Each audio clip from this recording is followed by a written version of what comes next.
The International Association for Near-Death Studies presents NDE Radio, a weekly exploration of near-death experiences and similar encounters with the other side. Now, here's your host, Lee Witting. Welcome to NDE Radio, brought to you by the International Association for Near-Death Studies. I'm your host, Lee Witting, for this weekly exploration of NDEs and related mystical experience. You can join this show on Mondays, 11 a.m. Eastern Time, or catch it later on our website at nderadio.org. On last week's show, I did a monologue on how important it is for the world at large for people to talk about their near-death experiences. Some 15 million Americans, it's estimated, have had NDEs or similar experiences, but few, comparatively speaking, want to talk about it. Well, it's always been our hope that NDE Radio would begin to change that situation. And for our listeners who feel ready to let the rest of us know what they've learned from the other side, here's the number to call for this edition of NDE Radio, this call-in show. It's 888-463-6748.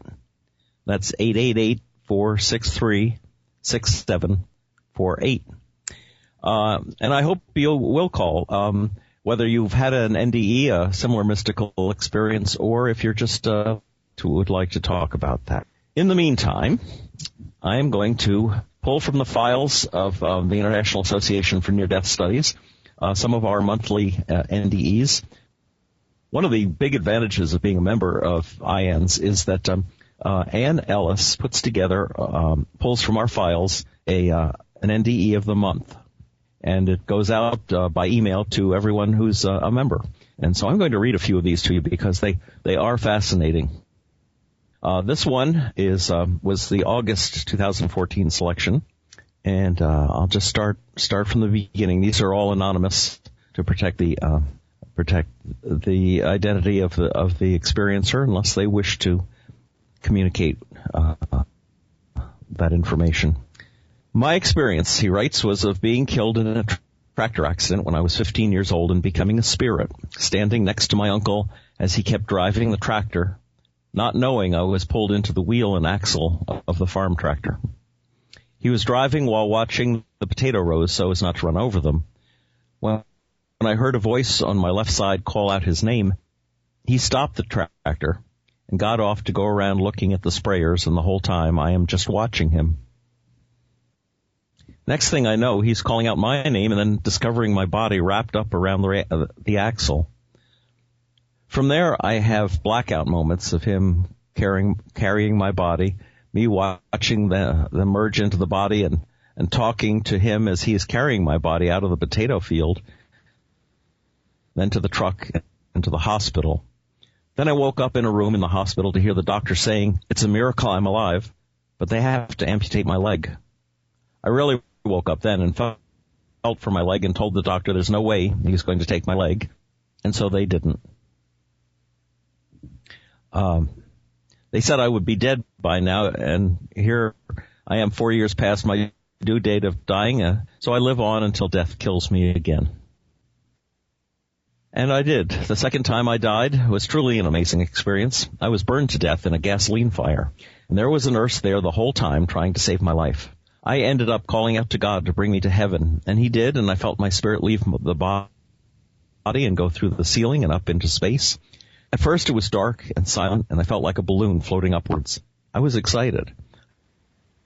I didn't feel the pain of being skinned alive and cooked to death at the same time. Then all of a sudden I heard voices, a lot of them at first.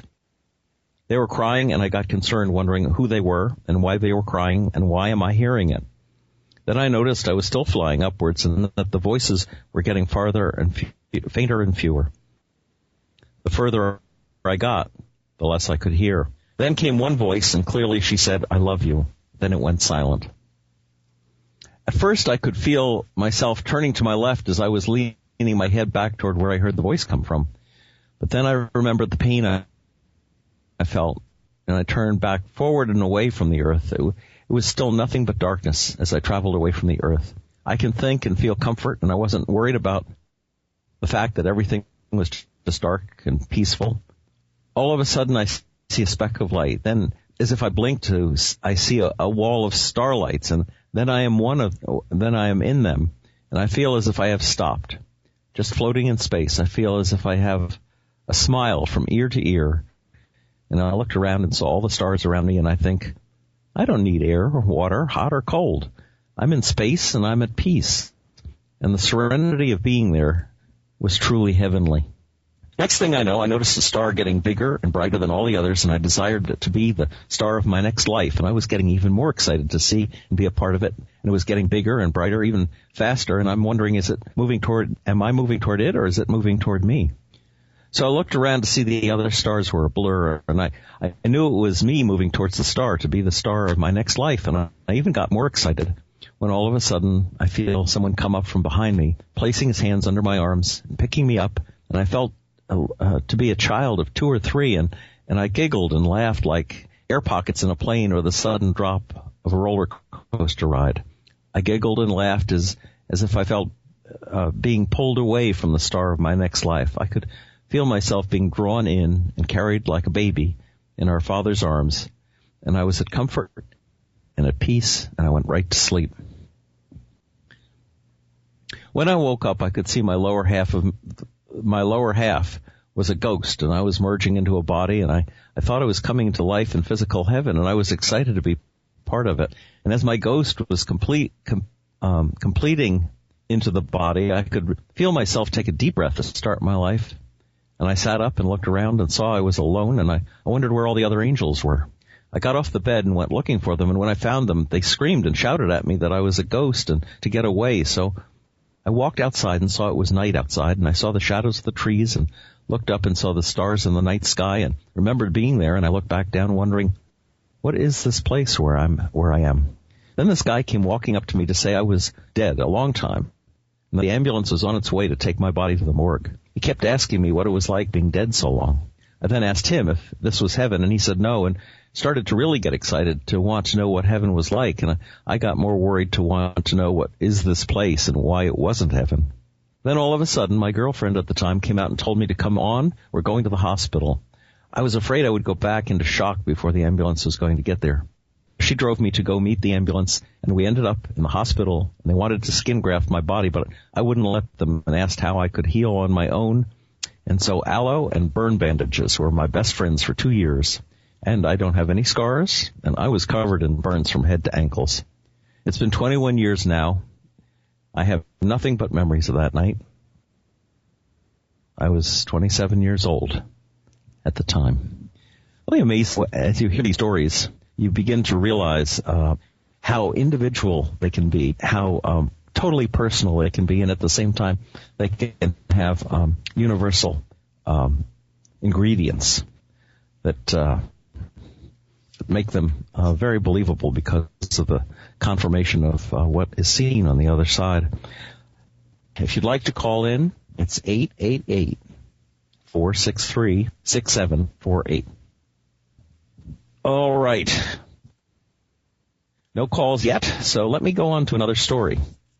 But feel free to call at any time, and Dave will answer the phone, and he'll hold you right there until I can talk to you. This is one that comes from the December 22nd, 2014 experience of the month. When I was a child, the writer wrote to us, I was hit by a truck after getting off the school bus. I remember looking up at a crowd of people staring down at me in shock. The paramedic ripping my jeans to see my right leg was broken. A broken femur, 6 cracked ribs, punctured lungs, and barely hanging on. What happened next is hard to put into words. I saw the ambulance drive off with my body on it. My spirit was out and free and in no pain at all. I had a short but fast life review that I hardly remember, except I knew what it was about and that it scared me that my life was about to end. I was rushed to the hospital, where I woke up in darkness that night. I couldn't speak or move as tubes were coming up my nose and down my throat, and my leg was in. Thought I was in hell. I was so terrified until a nurse cracked the door open, spilling light into the room, telling me I was in an accident and needed to go back to sleep and rest. The next day, my family was surrounding my bed, and a priest was kneeling beside me, giving me the last rites and praying on the rosary. I was instantly above my body, looking down at myself. I was feeling bad about how awful I looked and how sad my family was, until I noticed I was traveling fast toward the wall where the wooden cross of Jesus was hung.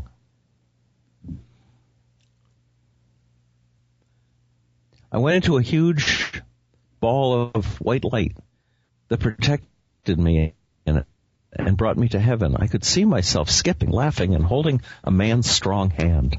I looked up and saw Jesus wearing a white flowing gown and sandals. He made me feel so loved, and I was so excited to go where he was taking me. He told me, "It's time, you have to go back." I wanted to throw myself down and have a tantrum and cry in disbelief. I didn't want to leave him. Unfortunately, I ended back in the hospital above my dad's body again, upset, around the room like a racquetball, wanting to hit the ground. I was fighting to not go back as hard as I could until pop. I was suctioned into my chest area with no choice but to surrender. Ever since my accident, I have not felt the same, and I still long to return to heaven. And that was a experiencer that was reported in the December 2014 monthly NDE.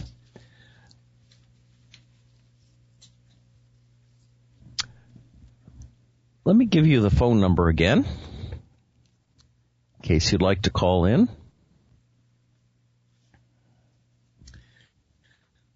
That number is 888-463-6748. And we have a caller on the line. Kenneth, are you there? Yes, this is Kenneth. How are you? I'm fine. Thank you for calling. What did you want to talk about?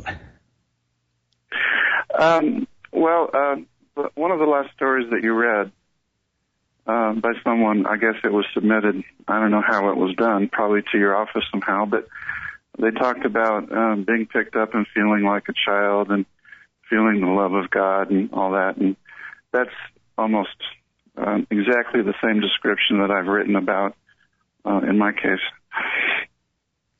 Oh, tell us your story. It's a pretty long one, but believe it or not, mine is very similar to the Burpo story. When I was 8 years old, I had appendicitis, and I was kept at home because the symptoms resembled flu. And then when I was finally brought to the doctor, it turned out to be acute, and my appendix had already burst. So there was an emergency operation, and it was pretty serious. It took 2 operations to finally get me back on track. But the first operation, when they first discovered that my appendix had burst, that was way back in 1963 when this happened. So I'm 59 years old now. Just ether back in those days. It was a small town hospital. They didn't have a lot of equipment, so I was put under with ether, and I could really tell you a long story, but bottom line was there was a lot of female influence in my near death. I was my 8-year-old self when I got pulled up into heaven. I saw the stars. I saw the tunnel. I know that the stars that I saw going up into the tunnel were actually spirits, and I was one of them. I was inside a bubble or a balloon, as the previous story stated. And I was pulled up through a cloud barrier by relatives, and I didn't know any of them. And at 8 years of age, I didn't have a clue that my family extended beyond my grandparents. It just wasn't something that we talked about. So I was greeted by great-grandparents, and it took a while for them to figure out who I was. I had to tell them who my father was, and then we finally made the connection. But I've got pictures of my great-grandparents. I recognized them immediately when I saw the pictures. They were taken back around 1905 is what we figure. And I know that because my living grandfather, he's standing next to them in one of the pictures, and he appears to be about 10 years old. So that'd make it about 1905. But wow. When I saw the pictures, I recognized them immediately. So that was my maternal and paternal great-grandparents that greeted me when I came to heaven. And then as far as the strong female influence goes, my great-grandmothers, both of them stayed very close to me and mothered me, and we talked and we laughed, and it was a great, loving relationship. And then I was told that somebody very special was going to come for me and to not be afraid. And it turned out to be a woman who had short hair that is roughly cut. I remember that. I remember she was wearing a tunic like something really ancient. I call her mother. I didn't know what else to call her, but to me, the love that she had was so pure, it was like a mother. So I called her mother, and she picked me up, and I became an infant. And then she took me to a place where I saw a continuous levels inside a tunnel that went way back. And it was explained to me that I belonged to a family that had a very long history, and that each level going back in that tunnel represented a generation of people before me. And some of them saw us standing there. They waved and smiled. Then in the center of the tunnel, there was an extremely bright light, and I was told to stand still while the light came to me. And then when it did, I was completely enveloped. I felt like I was completely disassembled and put back together at the same time. And that was part of when I felt like an infant and Mother was holding me. And I'm not so sure that she told me who or what what this light was. I don't know if she said it was Jesus. I can't really state that for sure, but it was an extremely powerful entity. And then I saw all the developments of my life up until I was 8 years old. And I could probably send you the story if you'd like to read it sometime. I like to write a little bit, and I think it's fairly clear what I'm trying to put across. You might enjoy it. I don't know. I would love to read it, and I think the best thing would be for you to submit it to IANDS, and you can find their address at iands.org, because they have a massive collection of these stories, and they're being studied all the time. We're really a research center in that regard, and these stories are so important and so precious, you know. And now, one thing you said really caught my attention, because there were your great grandparents to meet you, but they didn't even know who you were. It's as if spirits can be dispatched, not even having the full information on why they're going where they're going. Exactly. Yeah, the two older women, of course, I don't know. See, I was 8, so they looked older to me, but a 30-year-old person would look old to me at the time. So I described them as older, but they had to tell me that they were my great-grandparents. That they talked about their kids, and they talked about my living grandparents, and they finally explained, well, we are their parents. And it just dawned on me, oh, yeah, my grandparents used to be young. They had parents, too. Surely they did. And then it finally just soaked in. And then it was like a big celebration, and then all kinds of people wanted to let me know that they knew my father in different ways. I think I might have met maybe a couple of his school teachers or people that, you know, he was friendly with that had passed on. Just a lot of happiness, a lot of love and appreciation. And I think I even detected a little bit of problems with my one great-grandmother. She was a homesteader from Denmark, or those great-grandparents were. They were homesteaders from Denmark, and there was a little bit of a language barrier. It's strange. Really? Yeah, I could communicate with them well, and it was pretty much all mental. You feel more what people are communicating more than just speech. There's more to it. It's all enveloped in kind of a package, I guess, kind of wrapped up in all that love. But there were times when my great-grandmother actually spoke out, and that was just before I was returned. I was given a choice if I wanted to stay or if I wanted to go back. And then I've read that other people have had experiences like when they were children, they were shown a chair. For some reason, a chair or a throne is like a piece of the story. Well, I was shown the very same thing. My paternal great-grandfather was sitting in a big high-back chair when I met him, and then he actually had me sit in his chair. I thought it was no big deal. Then I was shown a chair that was my own, and I was told that if I wanted to sit in that chair, I could stay with him forever. But I wanted to communicate with my mother first. I had a need to tell her where I was, and they told me that I couldn't do that unless I went back down to earth. So I chose to go back. And as soon as I entered my body and I felt the sickness again, I was kicking myself for doing it because it hurt.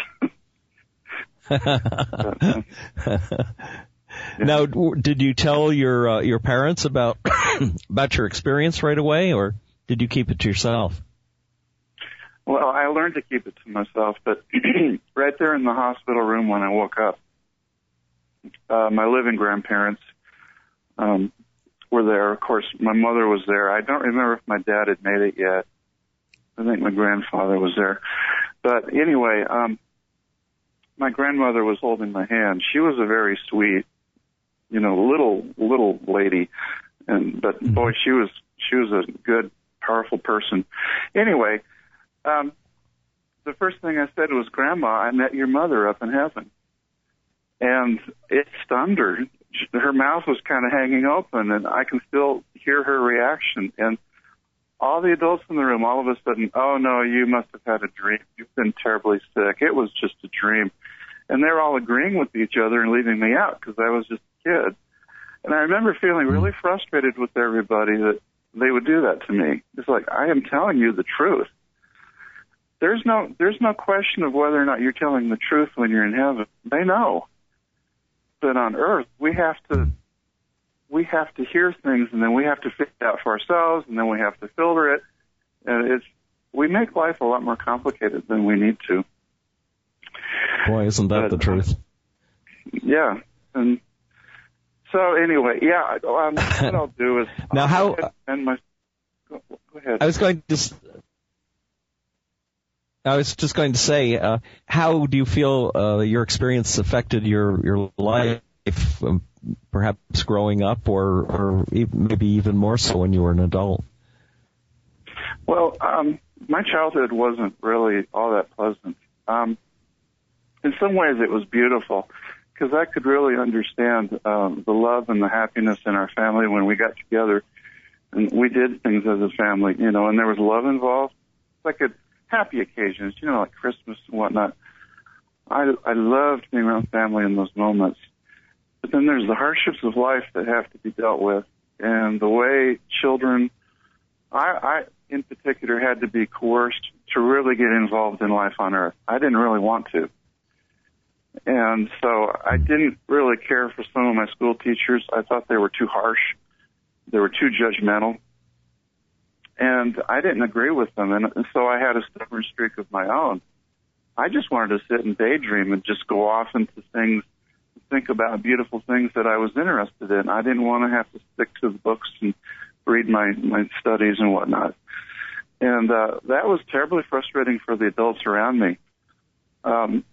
And I was timid, a lot more timid than I had been before.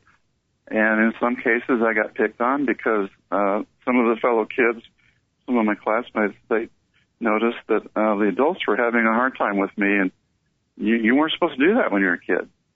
So I was a target, and it was a bit of trouble for me for a while. But thankfully, my living grandparents were the ones that really kind of came to save the day. My grandmother in particular, the one that held my hand when I woke up, She was the one I think that understood the most. That all I really needed was a little bit of kindness and a little bit of space. And then I loved being around her. And then whenever I liked to talk about family and family history and where my grandparents came from and what did they experience when they were children. All those kinds of things really became important. And so now at 59 years of age, both my parents are gone, and of course my grandparents are as well. I've inherited all the old documents from our family, our immediate family. I've got the old photos, the old documents. I've just sort of been identified as the family historian. And it seems like whenever those things come up, somebody finds them in a closet or whatever. Well, let's give it to Ken, and he'll hang on to it. So really, then, your experience demonstrated that there's a spiritual and an eternal connection amongst family members. So this must have heightened your interest in being the family historian. Absolutely. But when Mother came to me, or the special woman, I was told to not be afraid. You know, when she took me back to look at the tunnel, she basically said, "You belong to a family that has a very long history." And she just sort of waved her arm.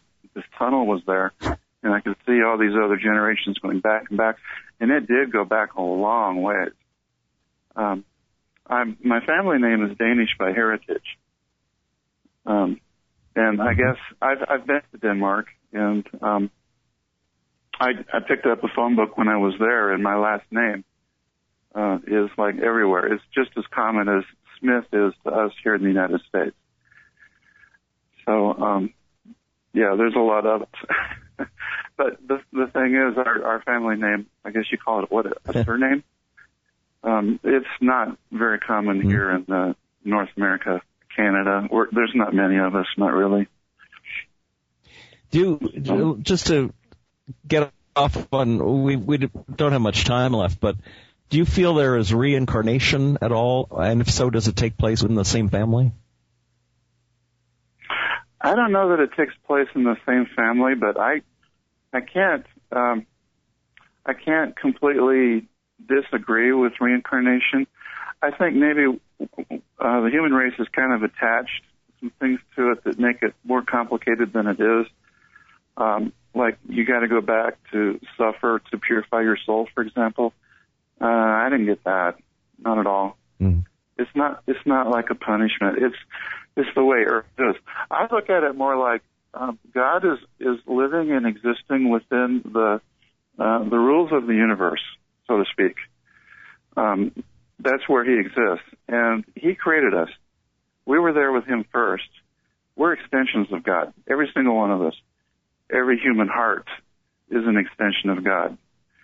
And I guess a rule of love sometimes is you have to let the people that you love the most, sometimes you have to let them go to demonstrate your love. And that's basically what God has done. I want to thank you, Ken. We are out of time, but thank you so much for calling in and sharing your story with us. And if you will, please write it up, and you can email it to IANS, or you can email it to me at I think my email is at the Talk Zone address. And unfortunately, we have to end it there. But if you'd like to hear this show again, or any of the other NDE radio shows, they are all archived, thanks to TalkZone, at nderadio.org. And for more information on near-death experiences and the work of IANS, check out our website, iands.org. And be here next Monday, 11 a.m. Eastern Time, for more NDE Radio. Thanks for listening.